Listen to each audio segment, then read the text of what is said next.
fourth grade. I am excited to read some more Hatchet to you by Gary Paulsen. We are on chapter 12, and Brian's kind of found this newfound purpose while he is stranded all by himself. This purpose he has all these things to do. He needs to now gather the wood. He would like to learn how to catch some of those fish, right?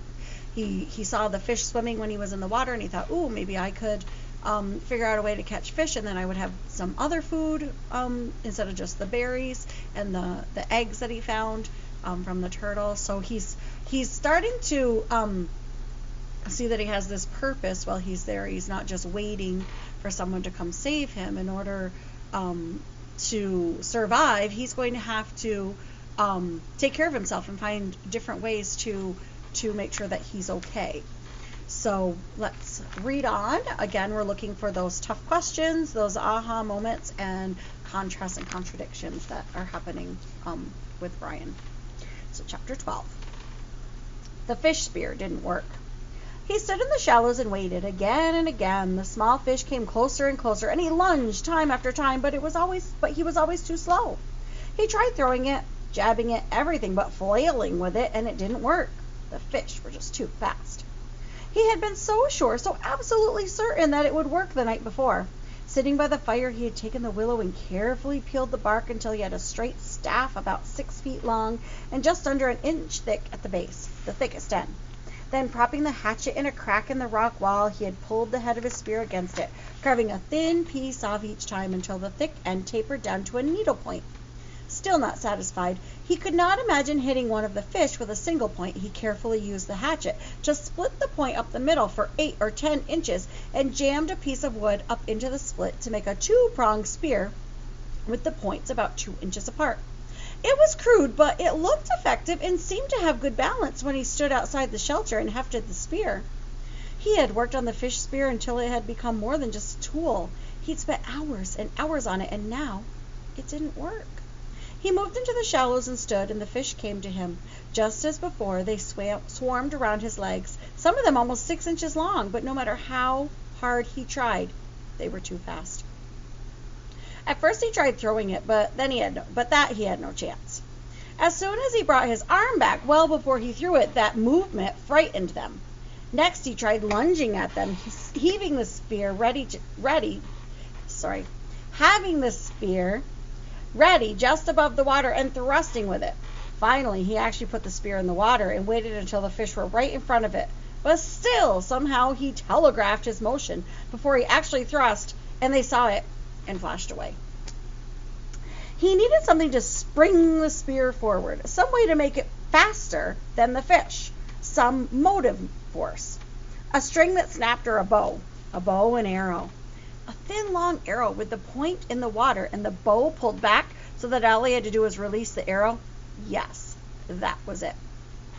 He had to invent a bow and arrow. He almost laughed as he moved out of the water and put his shoes on. The morning sun was getting hot, and he took his shirt off. Maybe that was how it really happened, way back when. Some primitive man tried to spear fish, and it didn't work, and he invented the bow and arrow. Maybe it was always that way. Discoveries happened because they needed to happen. He had not eaten anything yet this morning, so he took a moment to dig up the eggs and eat one, and then he reburied them, banking the fire with a couple of thicker pieces of wood, settled the hatchet on his belt, and took the spear in his right hand and set off up the lake to find wood to make a bow. He went without a shirt, but something about the wood smoke smell on him kept the insects from bothering him as he walked to the berry patch. The raspberries were starting to become overripe just in 2 days, and he would have to pick as many as possible after he found the wood. But he did take a little time now to pick a few and eat them. They were full and sweet, and when he picked one, 2 others would fall off the limbs into the grass, and soon his hands and cheeks were covered with red berry juice, and he was full. That surprised him, being full. He hadn't thought he would ever be full again. He knew only hunger, and here he was full, 1 turtle egg and a few handfuls of berries, and he felt full. He looked down at his stomach and saw that it was still caved in. It did not bulge out as it would have with 2 hamburgers and a freezy slush. It must have shrunk. And there was still hunger there, but not like it was, not before, like tearing him up. This was hunger that he knew would be there always, even when he had food, a hunger that made him look for things, see things, a hunger to make him hunt. He swung his eyes across the berries to make sure the bear wasn't there at his back, and then he moved down to the lake. The spear went out before him automatically, moving the brush away from his face as he walked, and when he came to the water's edge, he swung left, not sure what he was looking for, not knowing what wood might be best for a bow. He had never made a bow, never shot a bow in his life, but it seemed that it would be along the lake, near the water. He saw some young birch, and they were springy, but they lacked snap somehow, as did the willows. Not enough whip back. Halfway up the lake, just as he started to step over a log, he was absolutely terrified by an explosion under his feet. Something like a feathered bomb blew up and away in a flurry of leaves and thunder. It frightened him so badly that he fell back down, and then it was gone, leaving only an image in his mind. A bird it had been, about the size of a very small chicken, only with a fantail and stubby wings that slammed against its body and made loud noise. Noise there and gone. He got up and brushed himself off. The bird had been speckled, brown and gray, and it must not be very smart because Brian's foot had nearly been on top of it before it flew. Half a second more and he would have stepped on it. And caught it, he thought, and eaten it. He might be able to catch one or spear one. Maybe, he thought, maybe it tasted like chicken. Maybe he could catch one or spear one, and it probably did taste just like chicken. Just like chicken when his mother baked it in the oven with garlic and salt and it turned golden brown and crackled. He shook his head to drive that picture out, and he moved down to the shore. There was a tree there with long branches that seemed straight, and when he pulled on one of them and let go, it almost had a vicious snap to it. He picked one of the limbs that seemed right and began chopping where the limb joined the tree. The wood was hard, and he didn't want to cause it to split, so he took his time. He took small chips and concentrated so hard that at first he didn't hear it. A persistent whine, like the insects, only more steady with an edge of a roar to it. It was in his ears, and he chopped and cut and was thinking of a bow and how he would make a bow and how it would be when he shaped it with the hatchet, and still the sound did not cut through until the limb was nearly off the tree and the whine was inside his head. And he knew it then. A plane! It was a motor far off but seeming to get louder. They were coming for him! He threw down the limb and his spear, and holding the hatchet, he started to run for camp. He had to get a fire going on the bluff and signal to them to get fire and smoke up. He put all of his life into his legs, jumping logs and moving through the brush like a light ghost, swiveling and running, his lungs filling and blowing, and now the sound was louder. It was coming in his direction. If not right at him, at least closer.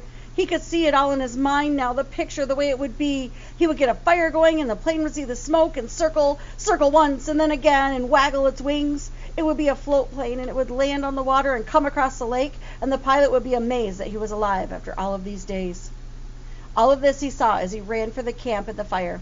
They would take him from here, and this night, this very night, he would sit with his father and eat and tell him all the things. He could see it now, oh yes, all, as he ran in the sun, his legs liquid springs.